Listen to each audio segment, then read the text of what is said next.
கொஞ்ச வாரத்துக்கு முன்னாடி நான் ஒரு வீடியோ ஒன்று பார்த்துருந்தேன். அந்த வீடியோவில் 7 வயசு பையன் ஒருத்தன் பெங்களூரில் இருக்கிற பையன் டெத் நோட் ஆனிமி பார்த்துட்டு அதுலேருந்து எந்த விதத்தில் அஃபெக்ட் ஆனான்னு தெரியல.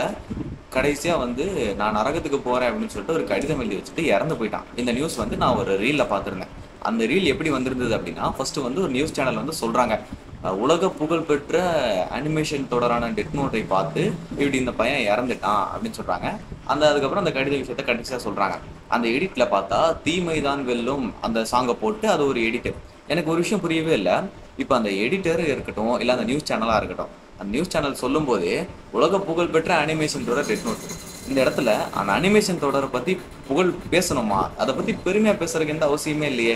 எதை எப்போ புகழ்ந்து பேசணுமோ அதை அப்போ பேசலாம். ஒரு பையன் இறந்துட்டு இருக்கிறான், அந்த விஷயத்த சொல்லும் போது அவங்க அதை பெருமையா சொல்லணும்னு என்ன அவசியம் இருக்குது? அந்த அனிமையை பத்தி சொல்றதுக்கு வர நேரங்காலமே கிடைக்கலையா? அது மட்டும் இல்லாம அந்த எடிட்டர் வந்து அந்த சாங் வந்து தீமைதான் வெல்லும் சொல்லிட்டு சாங் போடும்போது இந்த இடத்துலயே தீமைதான் வெல்லுங்கிற சாங்கே வந்துருச்சு. அப்ப இந்த விதத்துல ஹியூமனிட்டி எங்க போச்சுன்னு தான் எனக்கெல்லாம் தோணுது. சிம்பிளா சொல்றேன், இப்போ எனக்கு ஒரு ட்வின் இருக்கிறான், அந்த ட்வின்னு நானும் இருக்கிறோம். இப்போ நான் வந்து இறந்து போயிட்டேன். ஃபார் எக்ஸாம்பிள் நான் வந்து இறந்து போயிட்டேன். அந்த ட்வின் இருந்துட்டு இந்த மாதிரி ஒரு வீடியோவை எடிட் பண்ணுவானா? இல்ல அவன் நியூஸ் ரீடரா இருக்கும்போது இந்த மாதிரி ஒரு விஷயத்த நியூஸ்ல சொல்லுவானா? கூச்சமா இருக்காது அவனுக்கு? அந்த மாதிரி எடிட்ல ஒரு 2-3 வீடியோ இருந்துச்சு. அதுல ஒரு வீடியோ நான் கமெண்ட் பண்ணி கேட்டிருந்தேன், இப்படி வந்து எடிட் பண்ணி பெருமையா பேசணும்ல, எந்த அவசியம் இல்லை ப்ரோ. ஐ ஹோப் இந்த மாதிரி யாருமே இந்த மாதிரி பண்ணக்கூடாது, அது ஒரு இதா அவேர்னஸா போகணும் அப்படின்னு சொல்லிட்டு அந்த வீடியோலயும் டிஸ்க்ளைமர் அது இதுன்னு இருக்குது. ஆனா அந்த டிஸ்க்ளைமருக்கு கூட எவனுமே ரெஸ்பெக்ட் கொடுக்கல. அந்த விஷயம் நடந்ததுக்கு நிறைய பேர் வந்து கமெண்ட்ஸா போட்டு தள்ளிட்டு இருக்கானுங்க. இந்த கீரா சிரிக்கிற ஸ்டிக்கரா இருக்கட்டும், அது இதுன்னு அந்த கொம்பு வச்ச எமோஜி போடுறது, அந்த animes not for kids. Animes not for கிட்ஸ்ங்கிறது ஒரு நல்ல லைன் தான், இல்லைன்னு சொல்லல. ஆனா அது அவேர்னஸ்க்கு சொல்லாம பெருமையா சொல்றதுல இதுல என்ன இருக்கு? அப்புறம் அந்த நியூஸ் சேனல் விஷயத்துக்கு வருவோம். இப்ப நான் ஒரு கன் எடுத்து சூசைட் பண்ணிக்கிறேன். அந்த கன் என்ன மாடலுங்கிற பெருமையை வந்து நான் ஃபர்ஸ்ட் பேசிட்டு அதுக்கப்புறம் நான் சூசைட் பண்ணிக்கிற விஷயம் சொன்னேன்னா இது நல்லா இருக்குமா? அதே மாதிரிதான் நான் இதுவும் ஆனிமேஸை பொறுத்தளவுக்கு ஒவ்வொரு ஆனிமிக்கும் ஒவ்வொரு ஏஜ் கேட்டகரி இருக்கும். இப்போ 14+, 16+, 18+ இந்த மாதிரிலாம் இருக்கும். அந்த மாதிரி ஏஜ் கேட்டகரி எது கொடுக்கறது? அந்த ஆனிமில இருக்கிற நல்ல விஷயத்தையும் கெட்ட விஷயத்தையும் பிரித்து தெரிஞ்சிக்க முடியாத பக்குவம் இல்லாததுனால தான் ஏஜ் கேட்டகரியே கொடுக்கறது. அந்த மாதிரி ஏஜ் கேட்டகரி இல்லாத பசங்கள்லாம் எதுக்கு அதை பாக்குறீங்க? கொஞ்ச நாள் வெயிட் பண்ணா 18 வயசு, அதுக்கப்புறம் நீங்க பாத்தீங்கன்னா ஒரு பக்குவம் வரும். லக்கோ இல்லை கோயின்சிடன்ஸோ என்னன்னு தெரியல, நான் 18 வயசுக்கு அப்புறம் தான் அதை பார்க்க ஆரம்பிச்சேன். போய் சொல்லணும்னு எனக்கு எந்த அவசியமும் இல்லை. நான் அதுக்கப்புறம் தான் பார்க்க ஆரம்பிச்சு அதுக்கப்புறம் தான் எனக்கு ஒவ்வொரு அனிமையிலுமே வந்து சரி ஓகே இதெல்லாம் நல்ல விஷயம், இதெல்லாம் கெட்ட விஷயங்கிற விஷயம் புரிஞ்சுது. அதுக்கப்புறம் தான் நான் இதெல்லாம் நல்ல விஷயம், என்னால நல்ல விஷயத்தெல்லாம் ஃபாலோ பண்ண முடியல, அவ்வளவு கஷ்டமா இருக்குது, இருந்தாலும் நான் சொல்லிக்கிறேன் இவ்வளவு நல்ல விஷயம் இருக்குது அப்படின்னு சொல்லிட்டு முடிஞ்ச அளவுக்கு அந்த கெட்ட விஷயத்துக்கு மேல அஃபெக்ஷன் இல்லாம இருக்கிறேன். ஆனா சின்ன பசங்க, அந்த பையனுக்கு 7 வயசு தான் ஆகுது, அவன் பார்த்துருக்கான். பார்த்துட்டு அவன் அதுல எந்த நல்ல விஷயத்தையும் எடுத்துக்கிற மாதிரி தெரியல.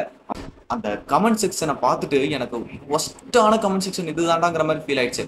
எவனோ ஒருத்தர் கமெண்ட் பண்ணி வச்சிருந்தான், நானும் போலீஸ்கிட்ட அரெஸ்ட் ஆக போனேன் ப்ரோ அப்படின்னு சொல்லிட்டு ஹாஹான்னு ஒரு சிரிப்பை போட்டுட்டு அதுக்கு ஒருத்தர் ரிப்ளை பண்ணியிருக்கான், ப்ரோ நானும் வரேன் ப்ரோ. அப்புறம் அந்த எடிட்டர் அவர் வந்து இந்த சோகமா கமெண்ட் பண்றவங்களுக்குலாம் சோகமா ஒரு ரிப்ளை போடுறது, அதுக்கப்புறம் யாரெல்லாம் மாசா பேசுறதா நினைச்சு பேசுறாங்களோ அவங்களுக்குலாம் மாசா ஒரு ரிப்ளை போடுறது, இந்த மாதிரிலாம் பண்ணிட்டு இருந்தாரு.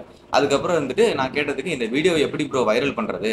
இது வந்து வைரல் ஆகணும் அப்படின்னா இந்த மாதிரி ஏதாவது பண்ணாதானே போகும், நிறைய பேருக்கு கொண்டு போய் சேர்க்கணும் தான் நான் பாக்குறோம் அப்படின்னா, நான் சிம்பிளா ஒண்ணு என்ன கேட்கிறேன், நம்ம ஒரு விஷயத்த சொல்றதுக்கு விதம் ஒண்ணு இருக்குது இல்ல, அந்த விதம் எப்படி இருக்குங்கிறத பொறுத்து தானே ஆடியன்ஸ் ரியாக்ட் ஆவாங்க. இப்ப அந்த நியூஸ் சேனலா இருக்கட்டும், இந்த எடிட் பண்ண வீடியோவா இருக்கட்டும், இதை பார்த்துட்டு ஒரு 50-60 கமெண்ட்டுக்கு எல்லாமே வந்து கிறுக்குத்தனமான கமெண்ட்ஸ், ஒரு சீரியஸ்னஸே புரிஞ்சுக்காத எல்லா கமெண்ட்ஸுமே இருக்குது. அந்த சீனுக்கு அந்த நடந்த விஷயத்துக்கு ஏற்ற மாதிரி கமெண்ட் கண்டுபிடிக்கிறதுக்கு எனக்கு அவ்வளவு கமெண்ட் தேவைப்பட்டுச்சு. அந்த கமெண்ட்ல தான் ஏன் ப்ரோ நான் சொன்ன மாதிரி ஒரு கமெண்ட் பண்ணியிருந்தாப்ல, ஏன் ப்ரோ இப்படிலாம் பண்றீங்க, இந்த மாதிரிலாம் கொண்டு போனது தான் அவசியம் இருக்க விஷயத்த அப்படின்னு சொன்னேன். அவர் வந்து சொல்றாரு, சரி ப்ரோ இது எப்படி நான் வைரல் பண்றது அப்படின்னு சொன்னேன். 10 பேர்த்துக்கு தெரியுது, அதை 10 பேர்த்துக்கு அதோட சீரியஸ்னஸ் புரிஞ்சு தெரியிருக்கும். 1000 பேர்த்துக்கு அதோட சீரியஸ்னஸ் புரியாம அதை விட நெகட்டிவா இன்னும் பரவுறக்கும் நிறைய வித்தியாசம் இருக்குல்ல. ஸோ தயவு செஞ்சு ஏஜ் கேட்டகரிக்கு ஏற்ற மாதிரி பார்த்துட்டு அந்த அனிமையை பாருங்க. ஏஜ் இல்லாட்டி கொஞ்சம் வெயிட் பண்ணி பாருங்க, இதுல என்ன தப்பு இருக்குது. அண்ட் இது மட்டும் இல்லாம எந்த வித பழக்கத்துக்கும் அடிக்ட் ஆகாதீங்க, அந்த மாதிரி எந்த விஷயத்தையும் இன்வால்வ் ஆகாதீங்க. சைல்டுஹுட் லைஃப்லாம் நல்ல பியூரான ஒரு மெமரிஸ், அதை வந்து தயவு செஞ்சு இந்த மாதிரி எந்த ஒரு விஷயத்தையும் பண்ணி ஸ்பாயில் பண்ணிக்காதீங்க. எனக்கு அந்த தம்பி நினைச்சா ரொம்ப கஷ்டமா இருக்கு. அந்த மாதிரி இதுக்கப்புறம் யாரும் பண்ணாதீங்க. அது மட்டும் இல்லாம அந்த மாதிரி விஷயம் நம்ம தம்பியோ இல்ல பசங்களோ குழந்தைங்களோ பண்ணும்போது நீங்க தயவு செஞ்சு அவங்களுக்கு எடுத்து சொல்லி புரிய வைங்க. அவங்க சின்ன பசங்க, அவங்களுக்கு வந்து எடுத்து முடிஞ்ச அளவுக்கு ஒரு விஷயத்த வந்து புரிஞ்சுக்க முடியாது. நல்ல விஷயங்களை வந்து அவங்க அவ்வளவு சீக்கிரம் எடுத்துக்க மாட்டாங்க, ஆனா கெட்ட விஷயங்களை டக்குன்னு எடுத்துக்குவாங்க. ஸோ பெரியவங்க நீங்க விவரம் புரிஞ்சிருக்கீங்கல்ல, நீங்க தானே அதெல்லாம் சொல்லணும். எனிவேஸ், நீங்க இதுக்கப்புறம் என்ன கமெண்ட் பண்ணாலும் சரி, எனக்கு எந்த பிரச்சனையும் இல்லை, நான் கமெண்ட்டை பார்க்க போறதும் இல்லை.